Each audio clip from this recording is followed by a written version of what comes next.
जय हिंद बच्चों, स्वागत है अपने इस YouTube चैनल में। बच्चों, आज की इस वीडियो में हम कक्षा 12 के विद्यार्थियों के लिए समाजशास्त्र का पेपर लेकर आए हैं जो 2023 बोर्ड एग्जाम में आया था। मतलब 2023 बोर्ड एग्जाम का पेपर लेकर आए हैं। देखो बच्चों, पूर्णांक 16 नंबर का रहेगा, ये संकेतांक है। और देखिए बच्चे को अंकुरांक और यहाँ नाम। मुद्रित पृष्ठों की संख्या 7 रहेगी। समय 3 घंटे 15 मिनट आपको मिलेंगे। प्रारंभ के 15 मिनट परीक्षार्थियों को प्रश्न पत्र पढ़ने के लिए निर्धारित किए गए। सभी प्रश्न बच्चों अनिवार्य है, ठीक है। इसमें बहुविकल्पी, अतल उत्तरी, लघु उत्तरी और दीर्घ उत्तरी प्रश्न देखने को मिलेंगे। तो आइए देखेंगे किस प्रकार 2023 में जो है क्वेश्चन पूछे गए थे। तो पहला सवाल बच्चों है कि किस समाज में द्वितीयक संबंध मुख्य रूप से संबंध है। किस समाज में द्वितीय संबंध मुख्य रूप से संबंध है। तो बच्चों, जो द्वितीय संबंध है जिसमें उद्योग धंधे आते हैं, तो नगरीय समाज में मुख्य रूप से संबंध है। यहाँ सही जवाब जो है बी हो जाए, क्योंकि नगरों में उद्योग धंधे ज़्यादा चलते हैं, ठीक है। कृषि वगैरह तो ये जो है ग्रामीण में ज़्यादा चलते हैं, लेकिन उद्योग धंधे द्वितीय क्षेत्र में जो लगे होते हैं, ये द्वितीय क्षेत्र के अंतर्गत बच्चों नगरीय समाज वो आता है। उद्योग धंधे वगैरह आते हैं तो नगरीय समाज हो जाएगा। निम्नलिखित में से कौन सी जात की विशेषता नहीं है। जन्म से निदान, समान भाषा ये है, व्यवसाय में भिन्नता ये भी है, स्त्रीकरण ये नहीं है। कह रहा है निम्नलिखित में से कौन सी जात विशेषता नहीं है, तो स्त्रीकरण ये विशेषता नहीं है। अगला क्वेश्चन है, जनजातियाँ किस प्रकार की समुदाय हैं। राजनीतिक समुदाय, वैज्ञानिक समुदाय, आत्मनिर्भर समुदाय, उपयुक्त में से कोई नहीं। तो बच्चों यहाँ जो है तीसरा हो जाएगा, जो है आत्मनिर्भर समुदाय, ठीक है।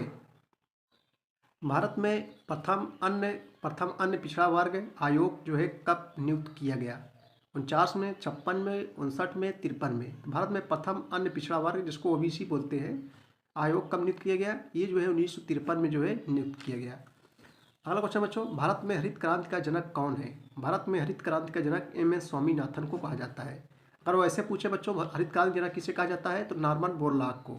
लेकिन जो है भारत में अगर पूछे भारत में हरित क्रांति जनक कौन है, तो MS स्वामीनाथन को कहा जाता है। अगला क्वेश्चन है, निम्नलिखित में से कौन भारतीय राष्ट्रीय एकीकरण की प्रमुख बाधा है। विज्ञान, कृषि, तकनीकी प्रौद्योगिकी, सांप्रदायिकता। तो यहाँ बच्चों सही बात जो है सी हो जाएगा, सांप्रदायिकता, ठीक है। सांप्रदायिकता किसे कहते हैं, जब एक धर्म दूसरे धर्म से अपने आप को श्रेष्ठ समझने लगता है, तब वह सांप्रदायिकता उत्पन्न होती है। तो निम्नलिखित में से कौन भारत में राष्ट्रीय एकीकरण की प्रमुख बाधा है, तो जो है सांप्रदायिकता है। अगला क्वेश्चन है कि निम्नलिखित में से कौन सी संस्कृति की विशेषता नहीं है। ये तो बच्चों यहाँ जैविक उत्तराधिकार हो जाएगा। आप थोड़ा देख लीजिए एक बार आप भी। आधुनिकीकरण के उद्देश्य क्या है। तार्किकता, आर्थिक वृद्धि, आधुनिक मशीनों का प्रयोग, उपयुक्त सभी। यहाँ जो है उपयुक्त सभी हो जाएगा। भारतीय प्रजातंत्र की प्रमुख बाधा है क्षेत्रवाद, जातिवाद, संप्रदायवाद, उपयुक्त सभी। तो बच्चों यहाँ जो है उपयुक्त सभी हो जाएगा, ठीक है। उत्तर प्रदेश में क्षेत्र पंचायत समिति का संगठन का स्तर क्या होता है, तो जो है खंड स्तर। चलो बच्चों, अब हम लोग अतिलघुत्तरी प्रश्न देखेंगे। 3-3 अंकों का मिलेगा। पहला क्वेश्चन आपके सामने है, सामाजिक सर्वेक्षण को परिभाषित कीजिए। तो आइए इसका उत्तर देखते हैं हम लोग। सामाजिक सर्वेक्षण को परिभाषित कीजिए। आइए इसका उत्तर देखेंगे हम लोग। जो है देखो बच्चों, सामाजिक सर्वेक्षण एक प्रक्रिया है। सामाजिक सर्वेक्षण एक प्रक्रिया है जिसके द्वारा एक समुदाय की जो है बनावट और क्रियाओं के सामाजिक पक्ष के संबंध में संख्यात्मक तथ्य जो है संकलित किए जाते हैं, ठीक है बच्चों। इसी को कहते हैं, जो है क्या कहते हैं, सामाजिक सर्वेक्षण कहते हैं। अगला क्वेश्चन है, ग्रामीण समाज की 3 विशेषताएं बताइए। तो बहुत सरला क्वेश्चन, बहुत कठिन नहीं है। आप अपने मन से लिख सकते हैं बच्चों कि गाँव में क्या होता है, ग्रामीण समाज में क्या होता है, कृषि वगैरह लोग ज़्यादा करते हैं, ठीक है। तो ग्रामीण समाज की 3 विशेषताएं बताइए। आइए इसका उत्तर देखेंगे। देखो, ग्रामीण समाज की 3 विशेषताएं निम्नलिखित हैं। कौन कौन। नंबर 1 बच्चों, नंबर 1 है संयुक्त परिवार का जो है होना, ठीक है। नंबर 2 है जनसंख्या का कम घनत्व, लेकिन शहरों में जनघनत्व अधिक होता है। जनसंख्या का जो है कम घनत्व। नंबर 3 जनमत का अधिक महत्व, ठीक है बच्चों। ये जो है क्या है जानते हो, ग्रामीण समाज की 3 विशेषताएं हैं। चलिए अगला क्वेश्चन देखेंगे। संयुक्त परिवार की विशेषताएं बताइए। संयुक्त परिवार जिसमें काफ़ी कुछ लोग जो है मिलजुल कर रहते हैं, संयुक्त परिवार के अंतर्गत आता है। तो संयुक्त परिवार की विशेषताएं क्या है। 13 नंबर उत्तर देखेंगे हम लोग। देखो बच्चों, संयुक्त परिवार की विशेषता आपको बताना है। क्वेश्चन नंबर 13 है। देखो, संयुक्त परिवार एक बृहत माने बड़ा, एक बृहत परिवार होता है जिसमें जो है कई सदस्य होते हैं, ठीक है। यह बच्चों, यह कम से कम 2 या 2 से अधिक प्राथमिक परिवारों का जो है संग्रह होता है। संयुक्त परिवार में साधारणतः पिता उसके लड़के लड़कियां सम्मिलित होते हैं। ठीक है, आगे देखें क्वेश्चन हम लोग। क्वेश्चन नंबर 14 है कि जात पूर्वाग्रह को स्पष्ट कीजिए। जात पूर्वाग्रह को स्पष्ट कीजिए। आइए इसका उत्तर देखेंगे हम लोग। देखो जात पूर्वाग्रह, आइए जात पूर्वाग्रह का उत्तर देखेंगे हम लोग। जो है जात पूर्वाग्रह किसे कहते हैं। देखो बच्चों, भारत एक ऐसा देश है जिसमें बहुत जात के लोग दूसरी जात के लोगों को अपने से तुच्छ एवं गिरा हुआ समझते हैं। ठीक है, गिरा हुआ समझते हैं तथा बच्चों उनके प्रति भेदभाव दिखलाते हैं। ये गांव में आप लोग देखते होंगे, तुच्छ एवं गिरा हुआ समझते हैं तथा उनके प्रति भेदभाव दिखलाते हैं। इसे ही जाति पूर्वाग्रह की संज्ञा दी जाती है। ठीक है, बहुत कठिन नहीं है, सरला है।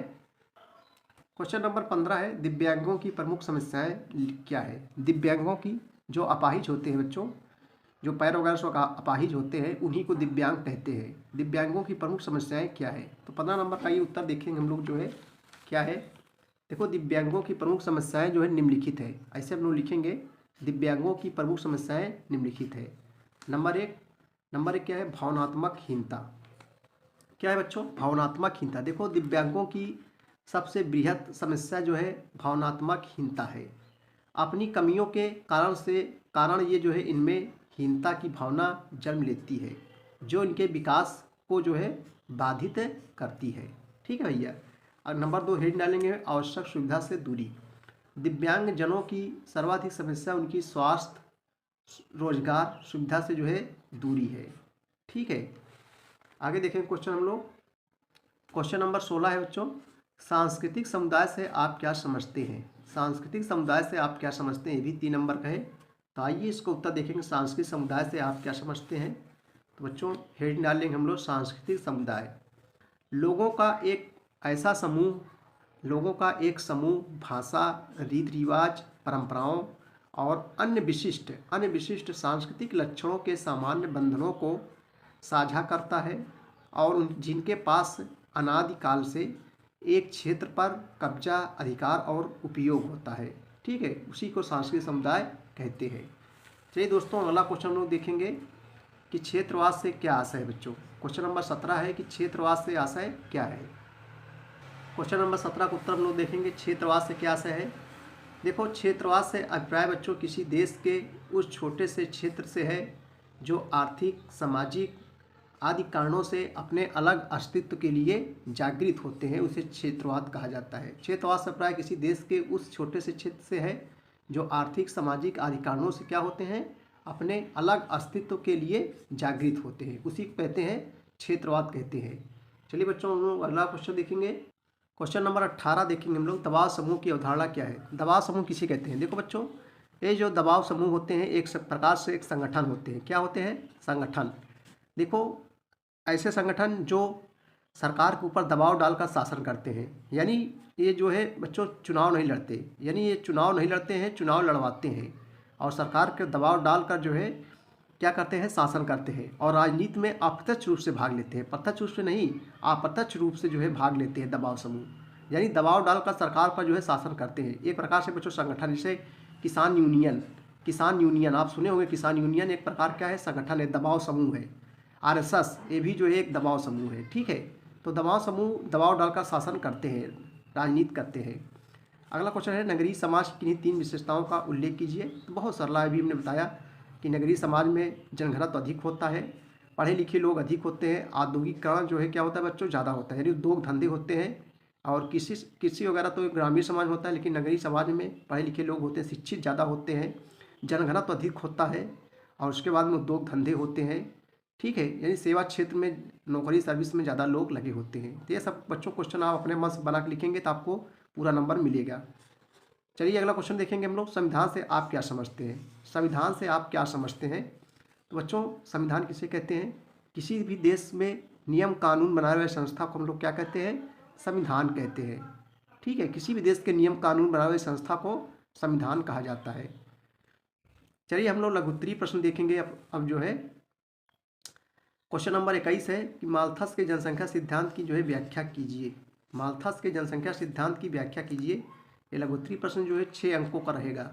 माल्थस जनसंख्या सिद्धांत व्याख्या कीजिए। आइए इसका उत्तर देखेंगे हम लोग। माल्थस की जनसंख्या सिद्धांत बताइए। आइए इसका उत्तर देखेंगे हम लोग। देखो, माल्थस ने एमसे ऑन पॉपुलेशन 1788 ईस्वी नामक निबंध में, ये जो है माल्थस की पुस्तक है, माल्थस ने एमसे ऑन पॉपुलेशन 1788 ईस्वी नामक निबंध में एक स्पष्ट किया है कि मानव को सदैव दरिद्रता की स्थिति में रहने के लिए दंडित किया गया है, क्योंकि जिस अनुपात में जनसंख्या में वृद्धि होती है उसी अनुपात में उत्पादन नहीं होता है। जनसंख्या में वृद्धि ज्यामितीय गति से जो है होती है, जैसे 2, 4, 8, 16, 32, जबकि कृषि का उत्पादन केवल अंगणितीय गति से ही बढ़ पाता है, जैसे 2, 4, 6, 8, 10। ठीक है। इस कारण बच्चों माल्थस ने समृद्धि में वृद्धि करने का एक ही रास्ता बताया है, जनसंख्या का नियंत्रण। यानी जनसंख्या को नियंत्रित ज़्यादा से ज़्यादा जो है क्या किया जाए बच्चों, नियंत्रित किया जाए। ठीक है। माल्थस ने इस संबंध में कृत्रिम कृत्रिम निरोध जैसे विलंबित विवाह, ब्रह्मचर्य, फिर जो है प्राकृतिक निरोध जैसे अकाल, महामारियाँ आदि अपनाने की बात कही है। ठीक है। चलो अगला क्वेश्चन हम लोग देखेंगे जो है,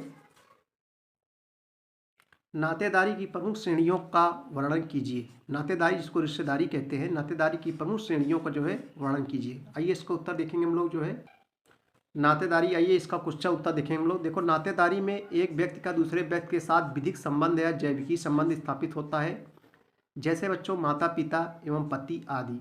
सभी समाजों में नातेदारी संबंधों का एक ढांचा होता है। प्रत्येक व्यक्ति के प्राथमिक संबंध उसी परिवार में पाए जाते हैं जिससे वह संबंधित होता है। नातेदारी संस्कृति का वह भाग है जो जन्म और विवाह के आधार पर बने संबंधों की अवधारणाओं और विचारों से संबंधित होती है। नातेदारी संगठन व्यक्तियों के उस समूह को इंगित करता है जो एक दूसरे से रक्त संबंधित होते हैं या विवाह संबंधी। जब हम नातेदारी शब्द का प्रयोग करते हैं तो हम रक्त संबंधियों और विवाह संबंधियों की ओर इंगित करते हैं। रक्त संबंधियों में समानता उन्हें शामिल किया जाता है जिनके बीच सामूहिक रूप से तथा कथित रक्त संबंध पाया जाता है। रक्त संबंधी वह है बच्चों जिसका या तो उस परिवार में जन्म हुआ हो या गोद लिया हुआ हो, वह विवाह संबंधी उसे कहते हैं, और जिसके साथ संबंध विवाह के माध्यम से होता है। पति पत्नी का संबंध विवाह संबंध है। नातेदारी दो उद्देश्यों की पूर्ति करती है। नंबर 1, यह पीढ़ी से दूसरी पीढ़ी तक संपत्ति के हस्तांतरण को संभव बनाती है। कुछ समाजों में यह प्रभावी सामाजिक समूह के निर्माण और उसे स्थायी बनाए रखने में सहायता प्रदान करती है।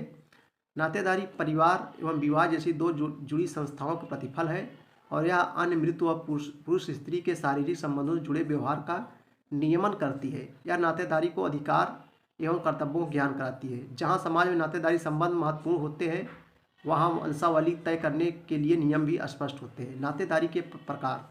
संबंधों के आधार पर नातेदारी के दो मुख्य प्रकार होते हैं। नंबर 1, रक्त संबंधी नातेदारी। इसमें उन नातेदारी को सम्मिलित किया जाता है जो समान रक्त संबंध के आधार पर एक दूसरे से जुड़े होते हैं, जैसे भाई बहन, चाचा ताऊ, बुआ, मामा, मौसी इत्यादि को इस श्रेणी में रखा जाता है। विवाह संबंधी नातेदारी किसे कहते हैं बच्चों? वैवाहिक संबंधों की स्थापना द्वारा एक दूसरे से जुड़े नातेदारों को विवाह संबंधी नातेदारी कहते हैं, जैसे पति पत्नी, बहनोई, दामाद, जीजा, फूफा, मौसा, साड़ू, पुत्रवधू, भाभी, देवरानी, जेठानी, चाची एवं मामी इत्यादि। ठीक है। क्वेश्चन नंबर 23 है कि अन्य पिछड़े वर्गों की प्रमुख समस्याएं क्या है, व्याख्या कीजिए। अन्य पिछड़ा वर्ग किसे कहते हैं? OBC, other backward caste. भारतीय संविधान में ओबीसी के नाम से जाना जाता है। अन्य पिछड़े वर्गों की प्रमुख समस्याएं क्या है बच्चों, व्याख्या कीजिए। आइए जो है इसका उत्तर हम लोग देखेंगे जो है, भारत में अन्य पिछड़ी जातियों की प्रमुख समस्याओं की विवेचना कीजिए। उत्तर अन्य पिछड़े वर्गों की समस्याएं। हेडिंग डाल लेंगे हम लोग, अन्य पिछड़े वर्गों की समस्याएं। देखो, अन्य पिछड़े वर्गों की प्रमुख समस्याएं बच्चों निम्नलिखित हैं। नंबर 1, आर्थिक पिछड़ापन। आर्थिक मतलब पैसों से संबंधित होता है आर्थिक पिछड़ापन। अन्य पिछड़े वर्गों की पहली प्रमुख समस्या है जो है आर्थिक दृष्टि से पिछड़ापन है। अनुसूचित जातियों एवं जनजातियों के कारण ये जो है ये वर्ग भी सामाजिक असमानता एवं अन्याय से जो है पीड़ित रहे हैं, इसलिए इनकी आर्थिक स्थिति अच्छी नहीं है। अन्य पिछड़े वर्गों को आर्थिक सहायता देते समय इनके अति समृद्ध वर्गों को जो है पृथक रखा जाता है। ठीक है। शिक्षा के क्षेत्र में पिछड़ापन। अन्य पिछड़े वर्गों की दूसरी समस्या बच्चों इनका शिक्षा के क्षेत्र में उच्च जातियों एवं वर्गों से पिछड़ापन होता है। इन वर्गों में शिक्षा के प्रति चेतना का अभाव रहा है, जिस कारण जो है सरकारी नौकरियों में इनका जो है प्रतिनिधित्व काफ़ी कम है। अतः इस दिशा में विशेष कदम उठाए जाने की जो है आवश्यकता है। ठीक है बच्चों, पिछड़े वर्गों को 27% भारतीय संविधान में अन्य पिछड़े वर्ग को जो है 27% जो है आरक्षण दिया गया है। कितना परसेंट? 27% आरक्षण दिया गया है। चलिए आगे देखेंगे हम लोग। देखो, अन्य पिछड़े वर्ग और भी समस्याएं हैं, राजनीतिक उत्पीड़न जैसे बच्चों। अनुसूचित जातियों और जनजातियों के समान अन्य पिछड़े वर्ग भी राजनीतिक दृष्टि से पिछड़े हुए हैं। यद्यपि इनका जो है उत्पीड़न अनुसूचित जातियों जनजातियों से अपेक्षाकृत कम है, तथापि राजनीतिक उत्पीड़न को भी जो है इनकी एक समस्या माना गया है। शिक्षा के माध्यम से इनमें जो है राजनीतिक चेतना लाने के प्रयास किए जा रहे हैं। शोषण एवं अत्याचार। अन्य पिछड़े वर्गों में आने वाली अनेक दलित जातियों के साथ आज भी शोषण एवं अत्याचार की घटनाएं होती हैं। यह शोषण एवं अत्याचार उच्च जातियों एवं वर्गों द्वारा किया जाता है। ग्रामीण समाज की अनेक कृषक जातियों में इस प्रकार का शोषण एवं अत्याचार जो है पाया जाता है। ठीक है दोस्तों, चलिए क्वेश्चन नंबर हम लोग 24 देखेंगे। मोस्ट इंपॉर्टेंस है, साक्षात्कार पद्धति क्या है, इसके गुणों की जो है विवेचना कीजिए। ठीक है दोस्तों, चलिए 6 नंबर का है। आइए इसका उत्तर हम लोग देखते हैं।